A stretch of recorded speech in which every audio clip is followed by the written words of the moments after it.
This is a 1950 Ford F1 short bed truck, flathead V8. Push button start. Touch that bad boy and she fires right up. Just gonna do a quickie video on this truck.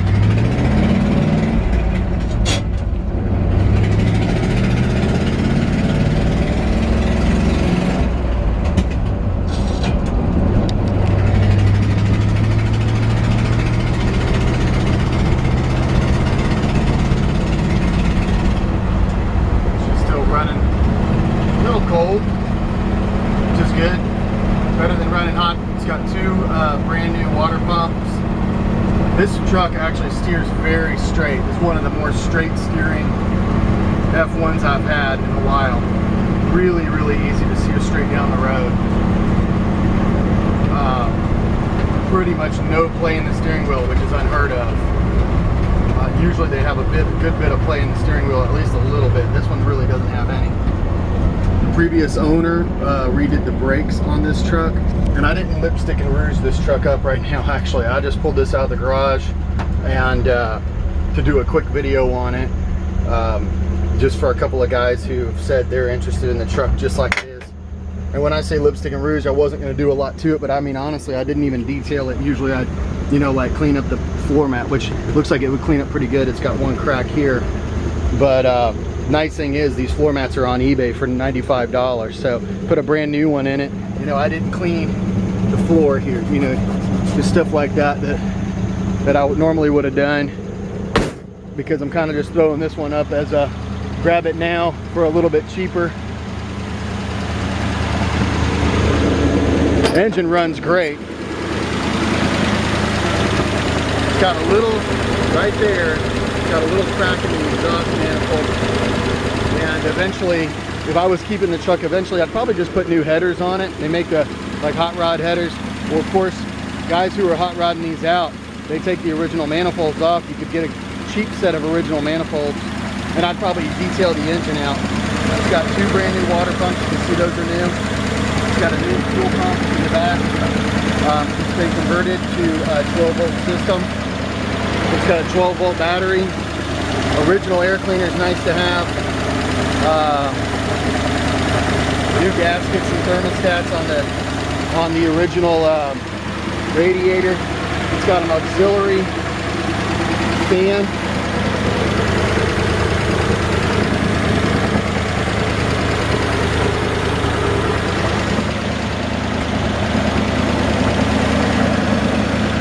There's a few rusty spots on this truck, but it's not a rusty bucket truck. At least not to me.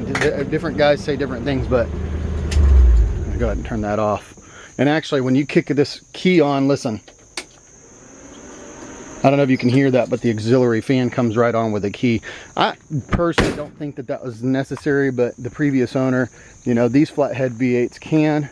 If the water pumps can go bad and they can have a tendency to overheat. Of course, like I said, he put brand new water pumps on it, and then put this auxiliary fan, and I've never seen it get above about 160. So anyways, good set of tires. They're staggered. They're a little fatter in the back than they are in the front. One of the other things I was going to do was pull these are like 1970s hubcaps on here. I was going to pull them off and put some Baby Moons on, or maybe a Ford Script. All four fenders are brand new. They're fiberglass fenders. So I know various people have various opinions about fiberglass fenders, but a lot of guys do them for the reason this guy did, which is they'll never ever rust, and if you ever have to repair them, they're very easy. You don't have to do any welding or anything like that. So these are brand new fiberglass fenders. This truck has got a great patina on it. If it was my truck, I'd probably leave it alone, because I really like the way this patina looks. Kind of an old, faded out farm truck. You can, if you listen to my hand, it's actually got like a grit to it almost, because this paint is so old, and you can't buy that grit.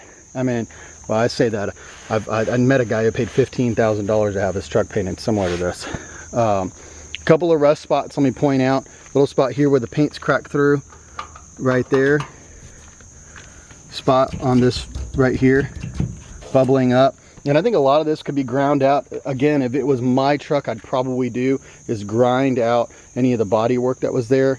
and then see if I could maybe try to figure out a way to touch this up loosely. And I've done that before with patinas. I'd personally probably leave it alone. I don't personally think I would go after trying to fix this rust, because I think it would just add to the character. But rust bubbles in the front and rear of the doors. And if you look close, that's still solid right there, but obviously holes on the edges, and something that somebody patched a long time ago, you know. And cab corners in good shape, spot of rust here at the bottom.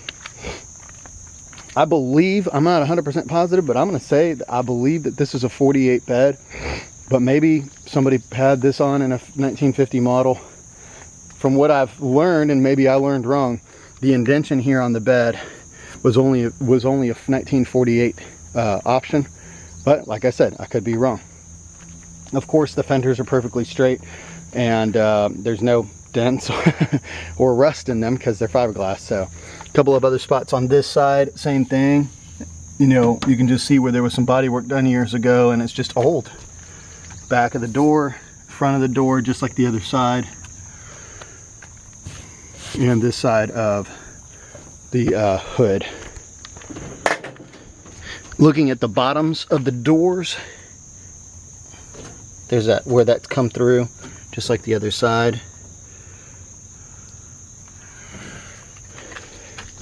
Floor pan, got a spot of rust in it there. Now I say that, you know, people go, oh wait a minute, you're showing a lot of rust. I thought you said it's not a rusty bucket. The main number one thing that I'm looking at is frame damage. There's zero frame damage. We're going to get underneath it in a minute. And just for the price, you know, a lot of this rust for a lot of guys is just character for a rat rod or a farm truck, because none of it's structural. Original gauges, I don't think that they're working. I do know that the lights work when you pull the light switch. You can even see the lights come on that thermometer. There's no horn that I know of. Wiper does not work. The heater does. So you turn this switch right here, which is nice. Heater's working. I believe it's hooked up too. I think that this seat cover could be cleaned up pretty good. It's got a little spot right here. I don't see any rips or tears in it for the most part. Maybe one tiny little spot right there, but pretty clean overall. It's got an old headliner in it, but it still looks all right. Just a little bit saggy, but I mean, to me personally, the value in this truck is that I think that it's got a really cool patina and look to it as is.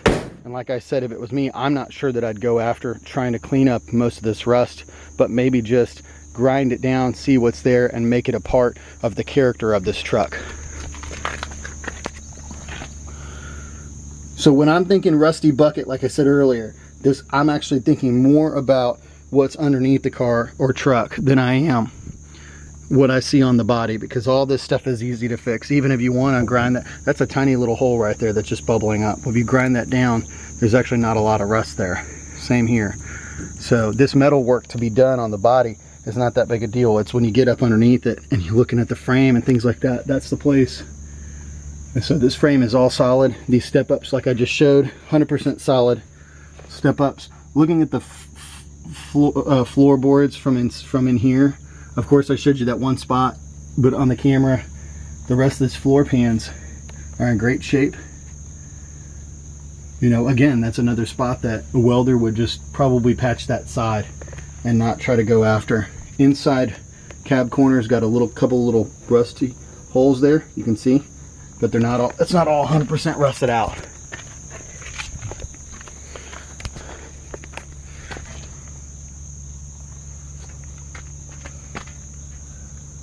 Same thing back here. I don't see any rust or rust holes. The wood bed, I didn't even clean this up. You know, I mean, I normally detail these things out. So main thing is I've got a couple of vehicles in the shop. I've got to get moved. I've got some new stuff coming in and I'm starting to overflow. So I'm tossing this truck and a couple of other ones up at kind of what I'm calling kind of a giveaway price. Okay, there, if you look close, you can see some rust on this side, but the frame is solid. You can see new, I believe those are new brake lines. And if you look in the back, you can see the new brake lines. The gentleman who had it before did the brakes. Put some cherry bombs on it, or yeah, it's a 2-into-1 exhaust. This side step is also solid, just like the other one. No rust. Bottom of the cab corner. Bottom of the door on this side. Let's see if we can get the camera to adjust there. There we go. So a little rust spot there. Doors open and close real nice. All right, well, there you have it. It's a 1950 Ford F1, and windows roll up and down. I don't think I showed that earlier. Do that real quick. Pretty easy. Glass is in good shape. I'm gonna say it's in good original condition. It doesn't. This almost looks like probably the original, or if it was replaced at some point. This weather stripping, I'm not sure. But all the glass seems to be in good shape. Let me see if this side's cracked or not. Nope. It rolls up and down and very easily. All right, there you have it. Yeah, give us a call, Peachtree Classic Cars.